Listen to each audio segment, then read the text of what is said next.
老诶，有水吃。如果要把我2019年的后半总结成2个字的话，那就是水吃。哟，大家好，我是蛋叔。那相信有很多人不知道我是谁，这样我就先来一个简单的自我介绍。我来自马来西亚，现在在日本留学中，然后我已经在日本住了接近2年多了。虽然说我在还没有来日本之前呢，就已经做很多心理准备，但是我想要在今天这一部影片里面告诉你们一些东西，就是我当时还没来之前就是不知道的事情。那今天这一部影片呢，适合3种人看。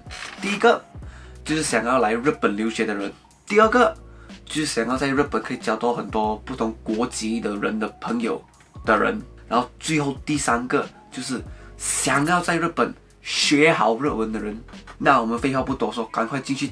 第一个，那就是不要总是跟自己国家的人聚在一起。那俗话说，在家靠父母，出外靠朋友嘛。这样的确啦，你刚开始来日本的时候，因为你人生地不熟嘛，如果可以遇到自己同乡的人的话，其实是很安心的。可是呢，我觉得啦，既然你都已经跨出自己的舒适圈，老远从你自己的国家飞到来日本了嘛，是不是？那你倒不如就是继续的跨出你的舒适圈，把自己放在更加不舒服的情况下，这样你就可以成长得更快。虽然说一开始会有很多担心啊什么之类的啦，可是说真的，你慢慢呢就会变得比较习惯了。因为你们要知道一件事情，就是说日本人其实是很害羞的，除非是那种对外国人或者外国文化很感兴趣的那些人，不然的话，大多数的日本人呢，如果你不主动去跟他们交流啊、交朋友的话，他们是基本上不会主动来找你做朋友。这样，如果你今天只是跟你自己国家人聚在一起的话，不要讲是日本人了，其实外国人呢也不太会想要跟你做朋友。就算你会说日文或者英文的话，他们也会因为你们整天只是讲你们自己的语言，很难进去你们的圈子跟你们打交道啊。我很庆幸就是因为我的大学呢是基本上没有什么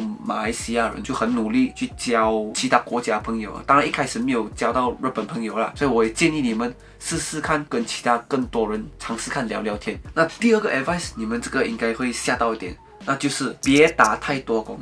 那相信很多你们这些来日本留学的家境应该都不会说是特别富裕。我本身是如果没有奖学金的话，是根本来不到日本的。那对于你们来说，就是因为想要减轻家人的负担嘛，或者说有些就是直接想要自力更生，完全不靠父母，在日本留学。你们一来到日本的话，第一件想要做的事应该就是打兼职之类的。可是我想说，就是打工真的适当就好了。你想想看啊，你今天来日本难道不是为了学习的吗？我是觉得你来日本的话，应该就要体验一下在日本生活是怎样的一个感觉。那听到这里，你们有可能就讲说，可是我就真的没有办法吗？家里没有钱，可是我就想来日本，这样我只可以靠打工来赚钱嘛，是不是？其实呢，赚钱的方法不只有一个。第一个呢，就是你可以找看其他工咯，就是那些比较不稳定，不是 part time 啊，像那种做一次啊赔你5-6千日元啊，7-8千日元之类的。可是问题就是没有这样稳定咯。可是还有第二个方法，那就是拿奖学金。申请奖学金的话，真的可以减低你的负担很多啦。如果你语言学校一开始是父母帮忙你分担，然后你上大学过后你自己努力拿大学的奖学金啊，有其中一个是日本政府给的奖学金啊，是叫做 Max 啊。那一个的话是学费全免，然后1个月还给你10多万日元的零用钱。如果你讲打工的话，我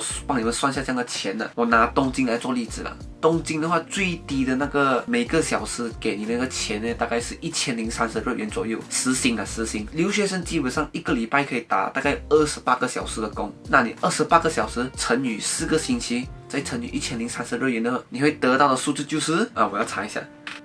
115300日元，115300日元听起来很多，是不是？可是我刚刚讲的那个 Max 的话，我没记错的话，应该是15万日元左右。其实如果你成绩很好的话你考进国立大学就算你要自己缴费用的话，你还是可以省下蛮多钱的，因为国立大学的学费是最便宜嘛。那我给你们看一下，就是这3种大学学费的比较啦。那你们看到这边是不是会觉得奖学金很划算呢？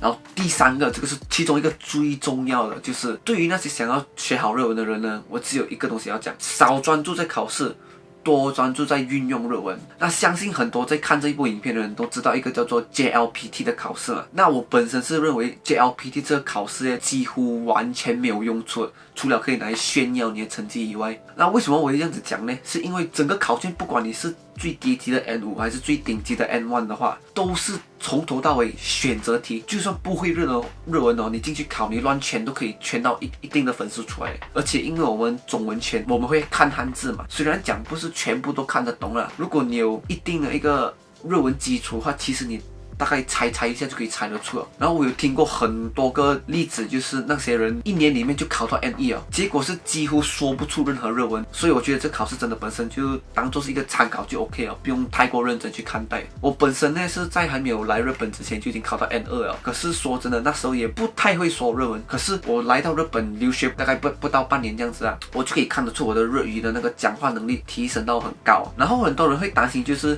现在我的日文不是很好哦，我讲的话我会很害羞，就是怕人家笑我日文不好。那我觉得这个东西其实没有什么好笑。你现在在努力改进自己，这个东西有什么好笑？我真的不明白啊。总之是多用就对了。那以上这3件事情呢，就是我想要告诉你们的一些关于日本留学的一些事情跟经验谈呐。那最后我就想跟你们讲的就是这一个旅程绝对会是成为你们很难忘的一个回忆。如果你喜欢这个影片，记得按赞、订阅跟分享这一部影片给那些打算来日本留学的人。我们就在下一部影片见喽，拜拜。